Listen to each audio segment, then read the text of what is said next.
NGO की आड़ में लाखों की ठगी। और 46 लोग हमारे साथ थे और 46 लोग के 46,60,000 रुपए लेकर और ये फरार हो गए। मासूमों को ठगने के बाद भी आरोपी को नहीं पकड़ पाई है पुलिस। एफआईआर दर्ज कराई। एफआईआर दर्ज कराने के बाद 2016 से 2024 हो गई, आज तक कुछ भी नहीं हो पाया है। अलीगढ़ में इस एनजीओ के नाम पर लोगों से लाखों रुपए ऐंठ लिए गए। ये वही saint Peter and mother Teresa children education and welfare organisation है और ये उसी एनजीओ के मालिक देवेंद्र चौधरी हैं, जिन पर पीड़ित ने आरोप लगाया है कि मासूम लोगों को नौकरी देने के नाम पर उनसे सिक्योरिटी के लाखों रुपए ऐंठते हैं और नौकरी के नाम पर लोगों को ठेंगा दिखा देते हैं। पीड़ित ने बताया कि एनजीओ में नौकरी का लालच देकर 46 लोगों से 46,60,000 की ठगी की गई। लोगों से कहा गया कि 5 साल पूरे होने पर उन्हें सिक्योरिटी मनी वापस दी जाएगी, जिसमें गृह शिक्षक पद के लिए 90,000 और सुपरवाइजर पद के लिए 1,30,000 रुपए बतौर सिक्योरिटी ली गई और तनख्वाह 7,000 और 10,000 रुपए बताई गई। लेकिन कुछ समय बाद ही एनजीओ बंद हो गया। जब लोगों ने अपने पैसे वापस मांगे तो एनजीओ के मालिक देवेंद्र चौधरी उसे टालते रहे।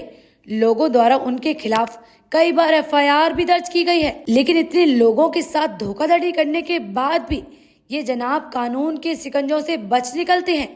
देवेंद्र चौधरी ने सिर्फ मासूम लोगों की कमाई ही नहीं हड़पी है, बल्कि पुलिस से आज तक बच के भी खुलेआम घूम रहे हैं। अब इस घटना को 8 साल हो चुके हैं, लेकिन पुलिस और प्रशासन द्वारा कोई कार्रवाई नहीं की गई है। आइए देखिए, जब HBN न्यूज की टीम ने पीड़ित से बात की तो उसने क्या कहा। अंकल, आपका नाम? मेरा नाम नौरंग सिंह है। जी, क्या मामला हो गया? गांव बसारा, तहसील खैर, जिला अलीगढ़ का रहने वाला हूं। जी। और एक सेंट पीटर्स मदर टेरेसा नाम से एक एनजीओ संस्था चलाई थी, जो कि भारत सरकार के अधीन कार्यरत थी और 5 वर्ष के लिए इन्होंने पैसा लिया था। 1,30,000 रुपए सुपरवाइजर पद के लिए और 90,000। जी, आपसे पैसा लिया गया? जी जी। नगद पेमेंट लिया गया था 1,30,000 रुपए और 90,000 गृह शिक्षक पद के लिए, जिसमें सैलरी 7,000 देनी होती थी गृह शिक्षक को, सुपरवाइजर को देनी होती 10,000 रुपए। जी। फिर उसके बाद इन्होंने दिसंबर 2015 में किसी का वेतन आया, किसी का नहीं आया। जी। और 46 लोग हमारे साथ थे और 46 लोग के 46,60,000 रुपए लेकर और ये फरार हो गए। जी। 2016 से हम लोग एफआईआर दर्ज कराई।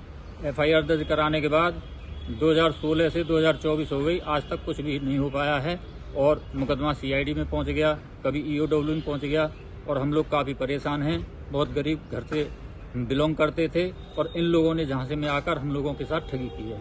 तो आपसे क्या कह के पैसे लिए गए थे? हमसे कह के लिए थे कि 5 साल तक आपको ये पैसा वेतन मिलेगा। जी। और 5 साल तक ये संस्था चलेगी और ये हम 1,30,000 और 90,000 जो ले रहे हैं 5 साल के बाद हम आपको सिक्योरिटी वापस कर देंगे।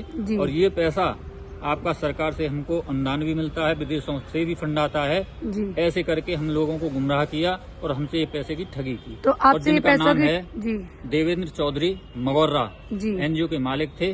जी। और वो आज भी हमारा पैसा वापस करने के लिए राजी नहीं हुए और हमारा मुकदमा आज भी बरकरार चल रहा है, लेकिन आज तक हुआ कुछ नहीं है। अभी तक इतने साल हो गए, कोई कार्रवाई नहीं हुई? कोई कार्रवाई नहीं हुई साहब। जी। तो आगे आप प्रशासन से क्या चाहते हैं? हम प्रशासन से ये चाहते हैं कि हमारा पैसा वापस हो और देवेंद्र चौधरी के खिलाफ जी उसे सजा अच्छे से अच्छे, कठिन से कठिन उसे सजा दिलाई जाए। जी।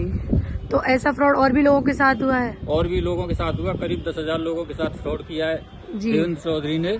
जी। और सभी के साथ यही हाल है और बहुत ही गरीब परिवार के लोग थे ये और इन्होंने झांसे में दे करके फर्जी एनजीओ चलाया था। धन्यवाद।